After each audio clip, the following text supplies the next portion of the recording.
Femme enceinte d'œufs de dragon, l'accouchement stupéfie tout le monde, histoire vraie choquante. Mais d'abord, abonnez-vous à nos chaînes pour découvrir plus d'histoires comme celle-ci.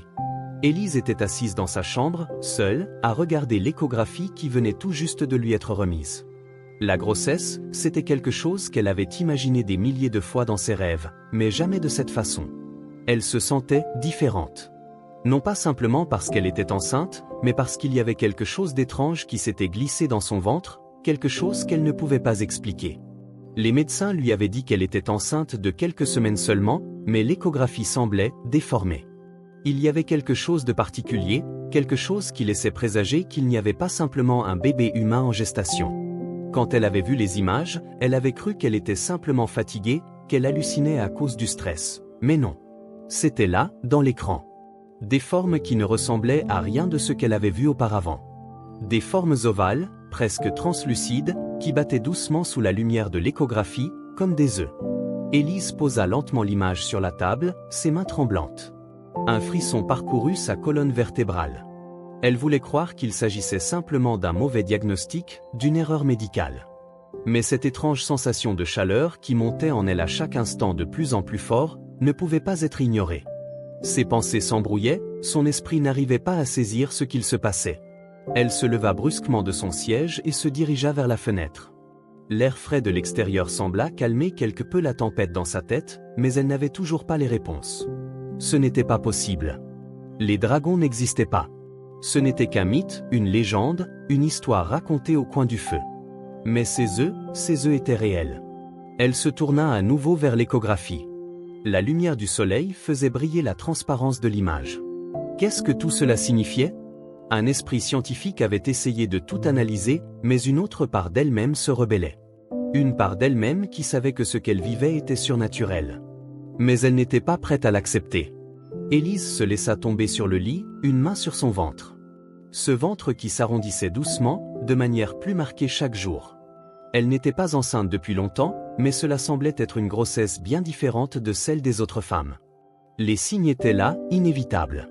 Un pic de chaleur étrange en elle, des rêves si réels qu'elle pouvait sentir la chaleur d'une créature mythique, une sensation presque tangible, comme si des écailles se formaient sur sa peau. Quelques jours plus tard, elle retourna chez le médecin, une fois de plus. Cette fois, elle ne voulait pas seulement des explications, elle voulait des réponses claires. Le médecin, le docteur Lefebvre, était un homme calme et raisonnable. Il avait écouté ses préoccupations, mais il avait rapidement écarté l'idée de dragon, de créature mythologique. Ce n'était pas possible, lui avait-il dit. Élise, je comprends tes inquiétudes, mais ce que tu ressens pourrait être dû au stress. Il est normal que ton corps change pendant la grossesse. Cela pourrait aussi être lié à une grossesse particulière. Je te conseille de te détendre.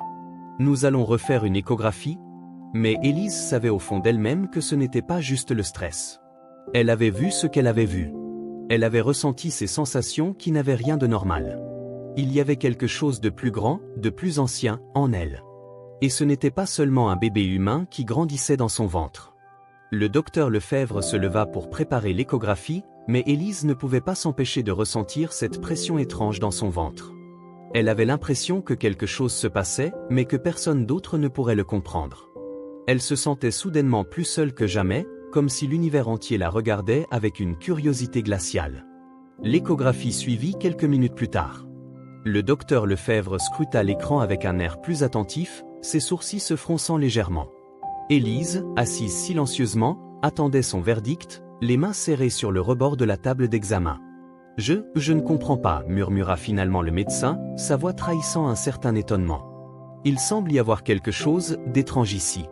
Élise se redressa instantanément, son cœur battant plus fort. « Qu'est-ce que vous voulez dire ?» demanda-t-elle, son anxiété montant d'un cran. Le médecin, visiblement mal à l'aise, regarda l'écran une fois de plus, puis tourna les yeux vers Élise. « Les formes que nous voyons ici, elles ne ressemblent à rien que j'ai jamais vu. Elles ne correspondent à aucune image d'ultrason normal. C'est comme si, il y avait des... » Un froid glacial s'empara de la pièce, et Élise sentit la terreur lui nouer l'estomac. Ce n'était pas une hallucination, ce n'était pas le stress. Il y avait bien des œufs dans son ventre. Des œufs, répéta Élise d'une voix tremblante. Le médecin hocha la tête. Oui, et ce n'est pas tout. Ils sont différents. Il semble qu'ils aient une structure que je n'ai jamais vue auparavant. Il s'arrêta, cherchant les mots. Élise, je vais devoir contacter un spécialiste. Je ne peux pas continuer à vous traiter sans plus d'informations. Le monde d'Élise s'effondra sous elle. Elle se leva lentement, regardant l'échographie une dernière fois. Ses œufs, ces formes qui grandissaient en elle, semblaient être la clé de quelque chose d'inexplicable. Mais quoi? Elle se sentait piégée. Elle ne pouvait pas retourner à sa vie normale. Les questions affluaient, mais les réponses restaient hors de portée. Que faire maintenant? Elle se demanda si les œufs finiraient par éclore, si quelque chose de plus grand qu'elle sortirait de son ventre. Alors qu'elle quittait le cabinet, une nouvelle idée s'insinua dans son esprit. Et si ce n'était pas juste un problème médical? Et si ces œufs n'étaient pas des œufs humains? Élise rentra chez elle, son esprit un tourbillon de pensées contradictoires. Elle n'avait pas encore révélé la vérité à sa famille. Comment leur expliquer qu'elle portait des œufs, pas des bébés? Elle se sentait seule, prise au piège dans une réalité qui échappait à toute logique. Comment cette situation pourrait-elle être expliquée? Pouvait-elle simplement la vivre sans chercher de réponse? Elle savait, au fond d'elle-même, qu'elle ne pouvait pas ignorer ce qui se passait. Mais chaque réponse semblait ouvrir une nouvelle question, une nouvelle peur. Elle entra dans sa maison et ferma la porte derrière elle, poussant un profond soupir. La chaleur de l'intérieur contrastait avec l'air froid qu'elle avait laissé derrière elle. Elle se dirigea vers le salon, où son fiancé, Marc, était assis sur le canapé, regardant la télévision. Il tourna la tête lorsqu'il entendit la porte, son visage se déformant en un sourire chaleureux. Mais quand il vit son expression, ce sourire s'éteignit. « Qu'est-ce qui ne va pas ?» demanda-t-il, s'asseyant droit. Élise se laissa tomber dans le fauteuil, ses mains tremblantes sur ses genoux. Elle avait l'impression que chaque partie de son corps lui pesait. Elle voulait lui dire la vérité, mais les mots semblaient coincés dans sa gorge. Comment lui expliquer ce qu'elle avait découvert? Et même si elle réussissait à lui parler, comment pourrait-il comprendre? Je ne sais pas comment te le dire, commença-t-elle d'une voix faible. Les médecins, ils ont vu quelque chose. Ce n'est pas un bébé humain, Marc. Ce sont des œufs? Marc la regarda, d'abord incrédule, puis un léger sourire apparut sur son visage. Il pensa qu'elle plaisantait. Mais la gravité de son expression fit disparaître son sourire. Des œufs? Tu es sérieuse? demanda-t-il, sa voix tremblante. Élise hocha la tête, ses yeux remplis d'incertitude. Oui. Ce sont des œufs, Marc. Des œufs qui grandissent en moi. Ce n'est pas normal. Ce n'est pas humain. Je ne sais pas ce que ça signifie. Marc se leva, un air de confusion et d'inquiétude peint sur son visage. Des œufs? Mais c'est impossible. Élise, tu dois aller consulter un autre médecin. Quelque chose ne va pas. C'est un mauvais diagnostic. Je pensais la même chose. Mais les médecins ne trouvent rien d'autre. Je suis désolé. Je ne sais pas ce qui se passe. Ils restèrent un moment dans un silence pesant, chacun de leurs esprits se perdant dans des milliers de pensées contradictoires. Marc, voyant la détresse dans les yeux d'Élise, s'approcha d'elle et prit sa main dans la sienne. « Je suis là pour toi, Élise. Peu importe ce que c'est, on va le traverser ensemble. Tu n'es pas seule. » Elle ferma les yeux, cherchant un peu de réconfort dans ses mots. Mais au fond d'elle-même, elle savait qu'il n'y avait pas de réponse facile. Ils se retrouvaient à un carrefour. Comment vivre avec cet inconnu, ce mystère qui grandissait en elle? Les jours passèrent, mais la situation ne fit qu'empirer. Les symptômes d'Élise devenaient de plus en plus étranges. Ses rêves étaient hantés par des créatures qu'elle n'avait jamais vues, des dragons aux écailles brillantes, des êtres gigantesques qui semblaient l'observer à travers des yeux pleins de sagesse. Mais le plus étrange était la chaleur qu'elle ressentait. Une chaleur qui semblait se concentrer au niveau de son ventre, comme si les œufs à l'intérieur de son corps brillaient d'une lumière étrange. Un matin, alors qu'elle se préparait à quitter la maison pour un autre rendez-vous médical, elle sentit une vive douleur dans son ventre. Elle s'agrippa à la table pour se stabiliser. La douleur était intense, comme si quelque chose bougeait à l'intérieur. Elle ferma les yeux, se forçant à respirer profondément. Mais elle savait que quelque chose allait se produire. Quelque chose d'inattendu. Marc, entendant des bruits venant de la cuisine, accourut. Lorsqu'il la trouva, il eut immédiatement un regard inquiet. « Élise, qu'est-ce qui se passe ?» demanda-t-il, sa voix pleine d'angoisse. « Je pense que ça commence » répondit-elle d'une voix tremblante. « Je sens qu'il bouge ?» Marc la regarda, les yeux écarquillés. « Bouge ? Mais, Élise, ce ne sont que des œufs, n'est-ce pas ? Ce n'est pas possible qu'ils bougent. Je ne sais pas. Mais ils bougent. Je peux les sentir. Elle posa sa main sur son ventre, ressentant à nouveau cette chaleur intense, ce tourbillon d'énergie qui semblait émaner des œufs à l'intérieur. Ils se rendirent d'urgence à l'hôpital, Élise luttant pour garder son calme malgré la douleur qui se faisait de plus en plus forte. Quand ils arrivèrent à l'hôpital, les médecins étaient déjà sur leur garde, prêts à examiner son état. Mais Élise ne savait pas si elle était prête à affronter ce qu'ils allaient découvrir. Marc la tenait par la main, la réconfortant, mais la peur était palpable dans ses yeux. Il n'arrivait toujours pas à comprendre ce qui se passait, et il craignait que cela n'échappe à tout contrôle. Les médecins avaient déjà écarté toutes les explications rationnelles, et Élise commençait à douter de tout ce qu'elle avait cru connaître jusqu'à présent. Elle se retrouva allongée sur la table d'examen, attendant la nouvelle échographie. Le docteur Lefebvre, bien qu'il ait l'air plus confus que jamais, semblait déterminé à comprendre ce qui se passait. « Élise, nous allons refaire une échographie. Mais cette fois, soyez prête à tout, dit-il, ces mots empreints de gravité. » Elle ferma les yeux et tenta de se concentrer. Mais une nouvelle douleur, plus forte que la précédente, la fit grimacer. La machine se mit en marche, émettant des sons brefs et réguliers, et peu à peu, une image étrange apparut sur l'écran. Le docteur Lefebvre resta silencieux, ses yeux rivés sur l'image. Élise n'eut pas besoin de poser la question. Elle savait. Ce n'étaient pas des œufs humains. Ce n'était pas une grossesse ordinaire. C'était bien des œufs. Mais ce n'étaient pas des œufs humains. « Docteur ?» demanda-t-elle, sa voix remplie d'une terreur silencieuse. Le docteur Lefebvre se tourna lentement vers elle, la bouche sèche. « Élise, il semblerait que vous soyez enceinte, mais pas de ordinaire. » Élise sentit une vague de panique l'envahir. Elle avait espéré, en quelque sorte, que les médecins auraient une explication plus logique, une réponse qui la ramènerait à une certaine normalité. Mais les mots du docteur Lefebvre résonnaient en elle comme un écho effrayant. Des œufs, mais pas des œufs ordinaires. Cela n'avait aucun sens. Elle ferma les yeux, tentant de calmer sa respiration, mais l'angoisse était trop grande. « Docteur, qu'est-ce que cela signifie ?» demanda-t-elle, sa voix brisée. Le docteur Lefebvre prit une profonde inspiration, son regard toujours fixé sur l'écran. « Cela signifie que votre grossesse est extrêmement inhabituelle. Ces œufs ne ressemblent à rien de ce que j'ai jamais vu dans ma carrière. Ce ne sont pas des œufs humains, Élise. Ils ont des caractéristiques qui défient toute logique médicale. Ils ressemblent à des œufs de créatures mythologiques. » Les mots de créatures mythologiques se bousculaient dans la tête d'Élise. Elle n'arrivait pas à les assimiler. Des dragons? Était-ce possible? Une partie d'elle-même se rebellait contre cette idée, mais une autre part savait au fond d'elle que ce n'était pas simplement un hasard. Ces sensations étranges, la chaleur dans son ventre, les rêves mystérieux, tout cela s'accordait avec ce que disait le docteur. Mais ce n'est pas possible, murmura-t-elle. Les dragons n'existent pas. Le médecin se tourna vers elle, son expression sévère. Je sais, Élise. Personne ne croit en ces créatures. Mais nous ne pouvons pas ignorer ce que nous voyons sur cet écran. Ce que vous portez dans votre ventre, d'une origine inconnue. Élise était perdue. La réalité, telle qu'elle l'avait toujours connue, venait de s'effondrer. Tout ce qu'elle avait cru savoir sur la biologie, la science, l'humanité elle-même, venait d'être mis en question.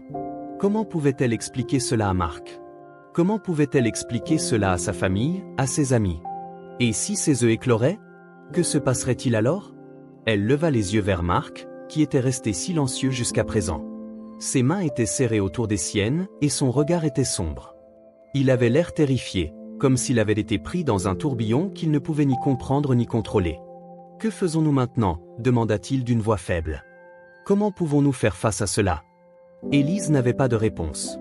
Elle se sentait vide, comme si tout ce qu'elle savait sur le monde venait de se fissurer.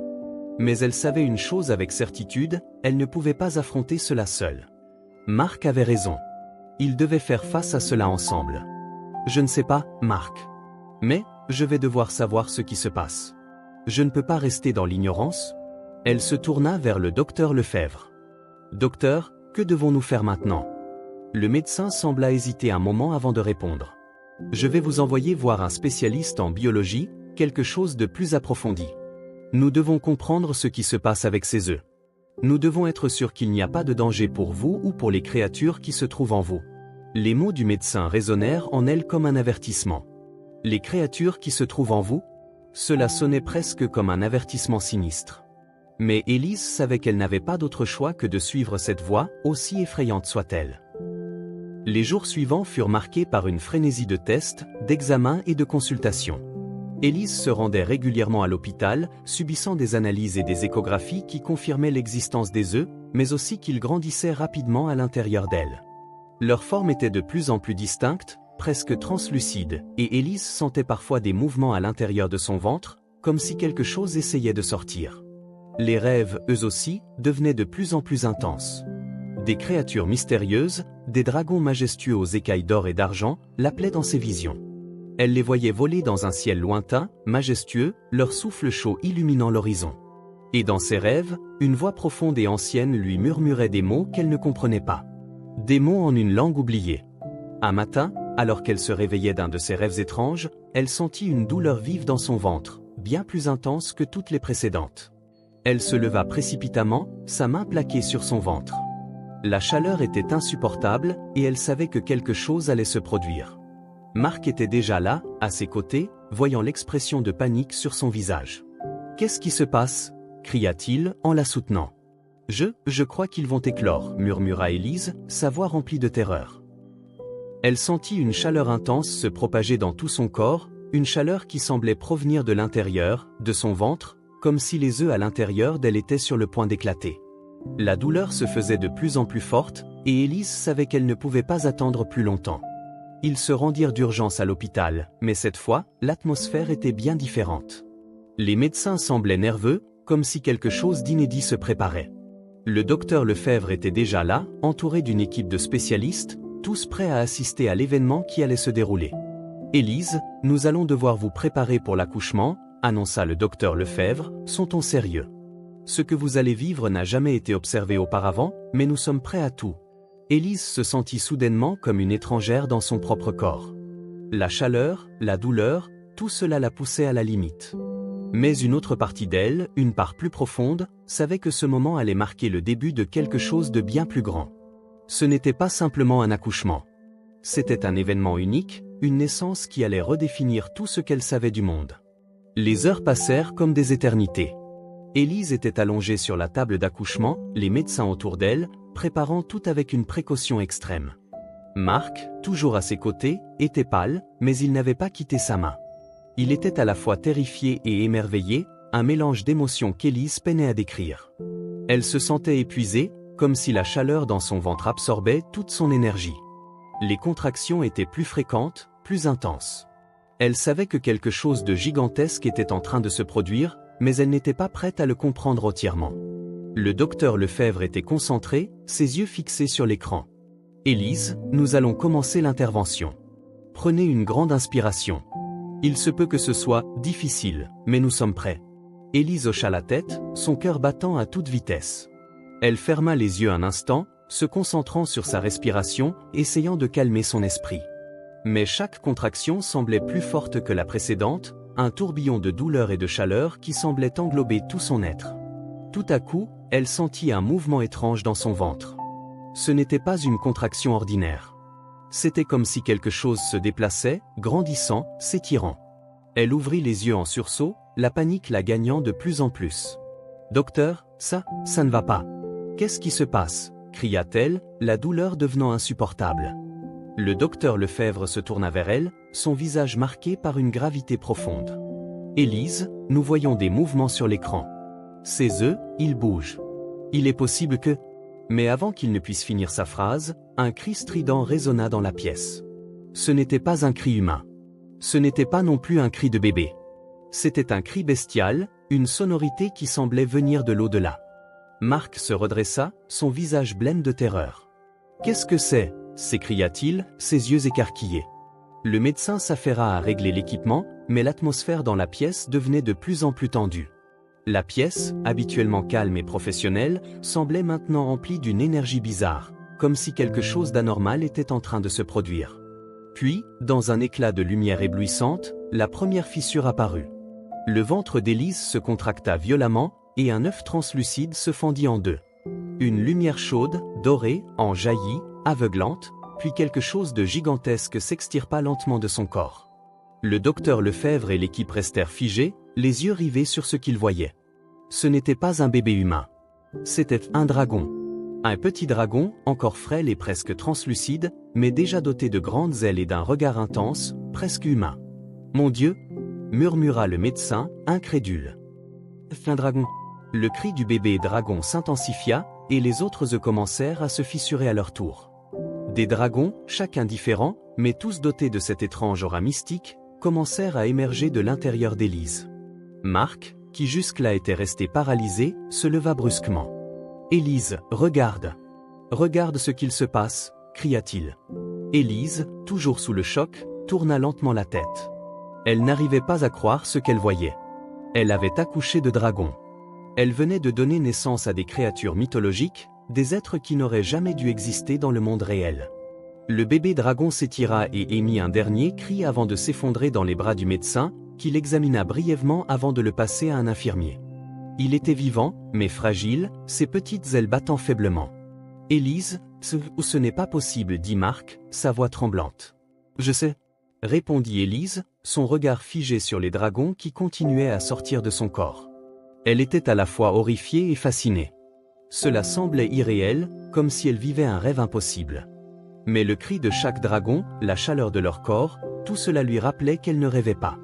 Un autre œuf se fendit, et un dragon plus grand en sortit, ses écailles d'un bleu profond brillantes sous la lumière.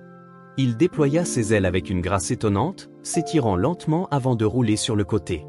Les médecins, maintenant complètement dépassés, n'osaient même pas bouger. La pièce était plongée dans un silence lourd, seulement interrompu par les bruits étranges des dragons qui naissaient, leur première respiration puissante résonnant dans l'air. Les heures suivantes étaient un tourbillon de confusion. Les dragons étaient nombreux, leur taille et couleurs variées, certains avec des ailes immenses, d'autres avec des écailles d'un rouge flamboyant. Les médecins, bien qu'inquiets, avaient compris qu'il était inutile de tenter de les contrôler pour l'instant. Ils avaient demandé à Élise et Marc de rester dans la pièce pendant qu'ils prenaient des précautions pour gérer la situation. Personne ne savait quoi faire, mais il était clair que ce phénomène était hors de tout contrôle humain. Marc, toujours sous le choc, se tourna vers Élise. « Nous devons partir d'ici, Élise. Ce n'est plus sûr ici. Ces créatures, elles ne sont pas de ce monde. » Élise le regarda, le cœur lourd. « Marc, je ne sais pas si nous avons le choix.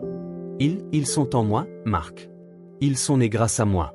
Comment pourrais-je les abandonner maintenant ?» Marc prit sa main, serrant fort. « On va les protéger, Élise. Mais on doit comprendre ce qui se passe. » « Pourquoi toi ? Pourquoi maintenant ?» Élise, les yeux remplis de larmes, hocha la tête. « Je ne sais pas, Marc. Mais je sais que ce n'est que le début. Une nouvelle réalité commence pour nous. » Les dragons, toujours couverts de lumière, s'agitaient autour d'eux. Leurs yeux, pleins de curiosité et de sagesse, observaient le monde extérieur comme s'ils l'avaient toujours connu. Les dragons, bien que petits et fragiles, avaient déjà une certaine présence. Leurs yeux, d'un vert brillant, observaient tout ce qui les entourait avec une intelligence surprenante pour de si jeunes créatures. Les médecins les regardaient avec une mixture de fascination et de crainte. Personne ne savait exactement ce qu'il fallait faire maintenant. Un des dragons, celui aux écailles bleu profond, semblait plus audacieux que les autres. Il bougea ses petites ailes et se dirigea vers Élise. Elle baissa les yeux, intriguée. Le dragon s'approcha lentement, en agitant ses petites ailes, et se posa près de ses pieds. Il émit un petit bruit, un genre de murmure presque inaudible, comme s'il essayait de communiquer. Élise tendit une main tremblante, hésitante. Elle n'aurait jamais imaginé qu'elle se retrouverait à caresser un dragon un jour, encore moins juste après avoir donné naissance à des créatures mythologiques. Mais l'instinct la guida. Elle sentit la chaleur de son corps, une chaleur familière, comme si elle avait connu cette sensation toute sa vie. Lorsqu'elle toucha les écailles du dragon, il frissonna légèrement, puis se blottit contre sa main, un petit grognement doux s'échappant de sa gorge. « Il est en train de s'attacher à toi, » murmura Marc, visiblement impressionné. « Comment est-ce possible ?» Élise regarda le dragon, son regard rempli de perplexité. « Je ne sais pas, Marc. Mais je sens qu'il est lié à moi, d'une manière que je ne comprends pas. » Le médecin s'approcha lentement, son visage marqué par une concentration intense. « Nous devons garder ces créatures sous observation. Il est possible qu'elles aient des capacités que nous ne comprenons pas encore. Ce n'est pas seulement un phénomène biologique. C'est quelque chose de beaucoup plus vaste. » Les autres dragons semblaient s'éveiller peu à peu, certains se blottissant contre Élise, d'autres s'aventurant dans la pièce avec une curiosité palpable. L'un d'eux, un dragon au pelage noir argenté, se dressa sur ses pattes arrière, comme s'il testait sa force. Il émit un cri rauque et puissant, une sorte d'appel. C'était un cri étrange, qui semblait émaner d'une autre époque, comme s'il venait d'un autre monde. Il essaie de communiquer, dit le médecin, la voix tremblante. Il semble qu'ils ont une forme de langage. Mark et Elise échangèrent un regard inquiet. Ils n'étaient pas prêts pour cela. Comment pouvaient-ils gérer des créatures aussi puissantes et mystérieuses? Leur vie, tout à coup, était devenue bien plus compliquée que tout ce qu'ils avaient imaginé. La pièce devenait de plus en plus chaotique à mesure que les dragons grandissaient. Les médecins tentaient de les gérer, mais la situation échappait rapidement à tout contrôle. Les dragons n'étaient pas seulement des créatures magiques, ils semblaient avoir une conscience propre, et cette conscience était liée à Elise, leur mère biologique. Elise se sentait dépassée. Elle n'avait jamais voulu de tout cela. Elle était une femme normale, vivant une vie tranquille avec Mark, avant que tout cela ne commence. Mais maintenant, elle portait en elle une légende vivante. Elle se tourna vers Mark, son visage marqué par une inquiétude profonde. « Mark, je ne sais pas si nous pouvons rester ici. Ces créatures, elles ne sont pas humaines. Je ne peux pas les abandonner, mais je ne sais pas si je suis prête pour tout cela. C'est trop énorme. » Mark la regarda, son visage grave. « Je sais, Elise. C'est incompréhensible. Mais nous devons trouver un moyen de les protéger, de les comprendre. Si ces dragons sont nés de toi, alors tu as une connexion avec eux. Peut-être que toi seul peux nous aider à comprendre ce qui se passe. » Les mots de Mark frappèrent Elise comme une vague. Elle avait toujours été une personne pragmatique, mais tout cela la forçait à se remettre en question. Elle n'avait pas choisi cela, mais il semblait que son destin était désormais scellé. Ces dragons étaient désormais une partie d'elle. Et elle ne pouvait pas simplement les ignorer. « Alors, que devons-nous faire ?» demanda-t-elle d'une voix faible, en regardant les dragons qui étaient maintenant dispersés dans la pièce, certains battant doucement des ailes, d'autres simplement allongés et observant. « Comment allons-nous gérer cela ?» Le docteur Lefebvre, qui avait observé la scène en silence, s'approcha d'Elise. « Nous devons trouver un moyen de les comprendre. Nous devons apprendre à les gérer avant qu'ils ne deviennent trop puissants. Ces créatures pourraient changer la donne, Elise. Elles pourraient bien être plus que des êtres vivants. Elles pourraient être la clé d'un mystère plus ancien, plus profond. » Elise hocha lentement la tête. Le docteur Lefebvre avait raison. Ce n'était pas seulement une question de survie. Ce qui se passait maintenant allait bien au-delà de ce qu'elle avait jamais imaginé. Elle était liée à ces créatures d'une manière qu'elle ne comprenait pas encore, mais elle savait qu'il n'y avait pas de retour en arrière.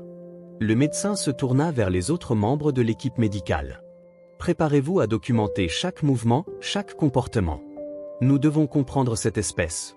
Tout ce que nous voyons ici pourrait être crucial pour l'avenir. » Mais même alors qu'il se préparait à tout enregistrer et à analyser ces créatures, Elise savait qu'il y avait bien plus à comprendre. Ces dragons étaient peut-être la clé d'une vérité ancienne, une vérité qui, une fois révélée, pourrait bouleverser tout ce qu'ils pensaient savoir sur le monde. Les dragons, de plus en plus vivants, grandissaient à une vitesse étonnante, leur corps se renforçant, leurs yeux s'éclairant d'une lueur surnaturelle. Ils n'étaient plus de simples créatures mythologiques. Ils étaient des entités vivantes, dotées d'une conscience, d'une force et d'une présence qui défiaient toute logique humaine. Les jours suivants furent remplis de confusion, d'anxiété et de découverte. Elise et Mark étaient en quelque sorte devenus des parents des dragons, mais ces créatures ne ressemblaient en rien à ce que les légendes avaient pu décrire. Les dragons grandissaient à une vitesse alarmante. En seulement quelques jours, certains avaient presque atteint la taille d'un cheval, leurs ailes puissantes battant l'air avec une force impressionnante. Ils avaient une intelligence qui dépassait de loin celle des animaux, mais leur nature mystérieuse les rendait encore plus inquiétants. Les autorités, qui avaient été informées de l'incident, commencèrent à s'intéresser de près à la situation. Des scientifiques, des militaires, et même des responsables gouvernementaux vinrent à l'hôpital pour observer les dragons. Mais malgré leurs efforts, personne n'arrivait à comprendre d'où venaient ces créatures ni pourquoi Elise était la seule à pouvoir les porter. Le mystère restait entier. Les dragons, de plus en plus puissants, semblaient cependant s'attacher à Elise de manière de plus en plus évidente. Lorsqu'elle s'approchait d'eux, ils s'arrêtaient de bouger, écoutant attentivement sa voix. Ils n'étaient pas simplement des créatures mythologiques, ils avaient une présence, une énergie ancienne qui imprégnait la pièce. Un jour, alors qu'Elise s'approchait du dragon bleu profond, celui-ci se tourna vers elle et émit un cri doux, presque comme s'il la reconnaissait. Élise, dit Marc en observant la scène avec un mélange d'émerveillement et de crainte. C'est comme s'ils étaient connectés à toi, comme si tu étais la clé de tout ce mystère. Élise regarda le dragon dans les yeux, ressentant une étrange chaleur en elle. Je le sens aussi. Mais comment expliquer cela? Pourquoi moi? Pourquoi maintenant? Avant que Marc ne puisse répondre, une forte vibration parcourut l'hôpital. Un grondement sourd se fit entendre, comme un tremblement de terre lointain. Tout le monde dans la pièce se figea, la peur s'emparant de chacun. Les dragons, qui étaient auparavant calmes, devinrent soudainement agités, leurs ailes battant frénétiquement. Le dragon bleu profond se redressa sur ses pattes arrière, son regard fixant quelque chose au loin. « Que se passe-t-il » demanda le docteur Lefebvre, une lueur d'inquiétude dans ses yeux. Puis, sans avertissement, l'hôpital fut plongé dans une obscurité totale. Les lumières vacillèrent et s'éteignirent, et un silence lourd s'installa, presque suffocant. Les dragons, apparemment réagissant à une force invisible, se mirent à rugir de plus en plus fort. Le bruit était terrifiant, presque surnaturel, comme si les dragons appelaient quelque chose, ou peut-être quelqu'un. Élise sentit un frisson parcourir son échine. Quelque chose de bien plus grand, de bien plus ancien que ce qu'elle pouvait imaginer semblait sur le point de se produire. « Marc, qu'est-ce qui se passe » s'écria Élise, sa voix tremblante d'effroi. Marc se précipita à ses côtés, mais avant qu'il ne puisse répondre, une lumière intense envahit la pièce. Les dragons, comme s'ils étaient guidés par un pouvoir invisible, s'élevèrent soudainement dans les airs, leurs ailes battant avec une force stupéfiante. Élise recula, abasourdie par ce qu'elle voyait. Les dragons semblaient se préparer à quelque chose, et elle n'arrivait pas à comprendre quoi. Puis, tout à coup, un immense dragon apparut dans le ciel, à travers les fenêtres de l'hôpital. C'était une créature gigantesque, d'un rouge incandescent, avec des écailles scintillantes qui émettaient une lumière étrange. Elle survolait l'hôpital, ses yeux braqués sur Élise et les autres dragons qui, maintenant, se volaient dans l'air autour d'elle.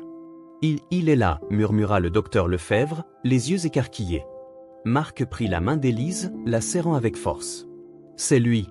C'est celui qu'ils appellent le dragon ancien. » Élise sentit une chaleur brûlante dans son cœur. Le dragon ancien. Ce nom résonnait en elle comme un écho venant du fond des âges. Ce dragon, immense et majestueux, semblait être la source de toute cette histoire, la clé de ce phénomène inexplicable. Il n'était pas seulement un dragon parmi tant d'autres. Il était l'origine de cette lignée, de cette génération. Les dragons autour d'Élise se mirent à rugir en réponse, leur puissance décuplée. Le dragon rouge s'approcha de plus en plus près, ses yeux brillants comme des braises. Lorsqu'il atterrit enfin dans la cour de l'hôpital, la terre trembla sous sa masse. Il était gigantesque, sa taille écrasant tout sur son passage, mais ses yeux fixaient Élise avec une intensité déconcertante. « Je suis ton ancêtre » dit le dragon ancien dans une voix profonde, presque comme un murmure dans l'air. « Tu es celle qui a été choisie » Élise, complètement submergée, n'eut pas de mots. Comment pouvait-elle comprendre ce qu'il venait de dire? Était-elle vraiment liée à cette créature, à ces dragons? Que signifiait tout cela? Tu as porté la lignée des dragons, continua le dragon ancien. C'est toi qui nous as réveillés. Maintenant, il est temps pour toi de découvrir ta véritable destinée. Le dragon ancien s'approcha davantage, ses yeux ne quittant pas Élise. Tu dois savoir que tu n'es pas simplement une mère. Tu es une protectrice, une gardienne des anciennes créatures. Ta mission est d'unir le monde des dragons avec celui des humains, d'apporter un équilibre qui a été brisé depuis des siècles. Les dragons autour d'Élise semblaient s'agiter de plus en plus, comme s'ils attendaient une réponse. Élise était en état de choc. Elle avait accouché de dragons, elle avait porté en elle des créatures mythologiques, mais maintenant elle apprenait que son rôle était bien plus grand que tout ce qu'elle avait pu imaginer. « Je ne sais pas si je peux » murmura Élise, les larmes roulant sur ses joues. Marc s'approcha d'elle, posant une main réconfortante sur son épaule. « Tu n'es pas seule, Élise. Nous sommes ensemble dans cette aventure. Nous découvrirons ce que tout cela signifie, mais nous devons le faire maintenant, avant qu'il ne soit trop tard. » Le dragon ancien inclina la tête, comme s'il comprenait la peur d'Élise. « Tu n'es pas seule, Élise. Nous serons à tes côtés. Ensemble, nous ferons face à ce qui est à venir. » La pièce était remplie de silence. Les dragons, l'énorme créature rouge, Élise, Marc, tous se tenaient là, sur le seuil d'un avenir incertain. Mais une chose était sûre, leur voyage ne faisait que commencer. Et le monde entier ne serait plus jamais le même. Que feriez-vous dans cette situation ?